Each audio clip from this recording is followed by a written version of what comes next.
Peeps, ganito yung itsura niya dati nung hindi pa natin napipinturahan. So, dinala to ng client at gusto niya maging tong glossy na black na metallic pa. So, yun ang gagawin natin ngayon. Tatakpan na lang to. Tapos, tatakpan natin to. Tira natin yan.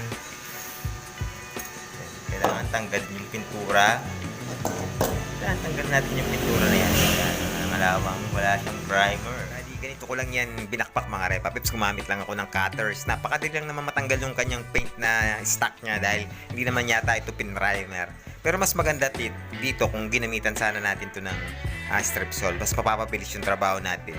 O kung meron tayong metal blaster is mas madali. Pero dahil wala tayong ganun is minano-mano ko na lang yung pagtatanggal ng paint.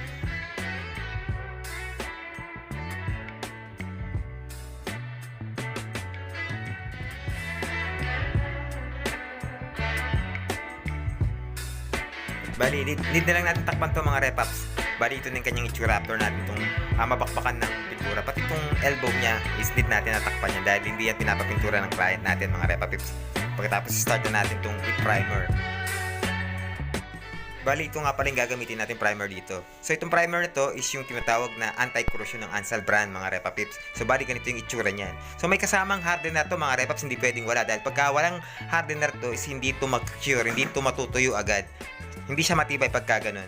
So, kailangan may ganito yan. Itong kanyang catalyst kulay, parang lime green ba ang kanyang kulay. Hindi pwede dito yung catalyst ng top coat o yung pang base color na catalyst mga Repa Peeps. Kailangan is yung kanya talagang mismong catalyst ang ilalagay natin sa ating primer.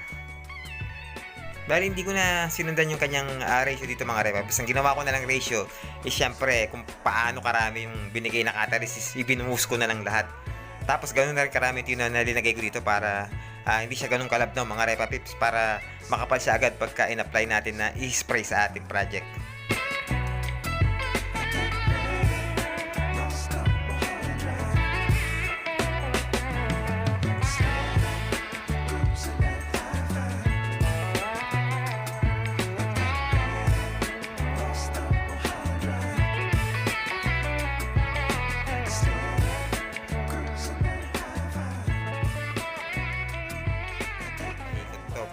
Dahil pipe to, paikot is mas maganda to kung nakahang.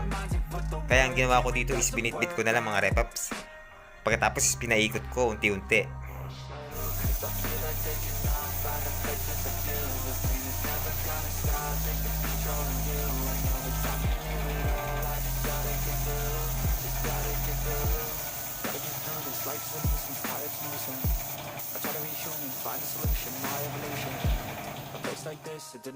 Bali, iniready ko na dito yung gagamitin natin pang pintura. Bali, kulay itim yung gagamitin natin mga repaps. Pati yung kanyang top coat clear is niready ko na rin. Bali, ito is jet black to mga repaps. So, 3:1:3 yung ating ratio ng base coat. Pagkatapos, 4:1 naman yung ratio ng ating top coat clear. Dahil ang ginamit natin dito is yung tinatawag na Hipig top coat clear. Ito yun mga Repa Peeps. At dito is mababasa mo na agad ng kanyang ratio is 4:1 na clear. Ayan o, sa ilalim. Tapos no thinner na to mga Repaps. Kaya 4:1 lang ang lalagay natin. At dito naman is nag-ready ako ng pigment na gold pigment mga Repa Peeps. Bali ito is ipapatak lang natin ng konti sa ating top coat clear para mag-metallic yung ating jet black dito mamaya. So papakita ko sa inyo kung ano yung pigment. So ganito yung itsura ng pigment mga Repa Peeps. So yellow gold pala yung pigment na nailagay natin mga Repa Peeps. So ito, bali linagyan ko yan ng thinner kanina. So dadagdagan ko lang para hindi siya ganun katapang. Tapos maglalagay lang ako ng kapatak dun sa ating top coat clear para lang mag-metallic yung ating base mamaya dito pagka in-apply na natin yung ating top coat. So yung nakita nyo yung nag-glitters kanina sa ating intro is ito yun mga repaps. So ganun lang kakonti yung ilinagay natin. Ayan o. Napaka-konti lang mga repaps. Huwag nyo masyadong dadamihan dahil magkukulay gold na yung ating base na black dito pagka sumobrang dami yung nailagay natin na pigment.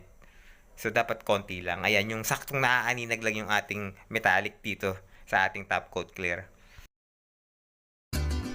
Siyempre, bago ko i-start na pinturahan yung ating base base coat. Siyempre may magtatanong dyan kung niliya ba natin muna yung primer. Oo mga Repa Pips, niliya natin to ng 1000 grit na papel niliya para hindi siya magkaroon ng ano ba tawag dito, yung orange peel ba o yung nagbabalansuha, para mabawas yung pagbabalansuha ng ating primer dito mga Repa, para mas pantay siya pagka binase coat na natin mamaya.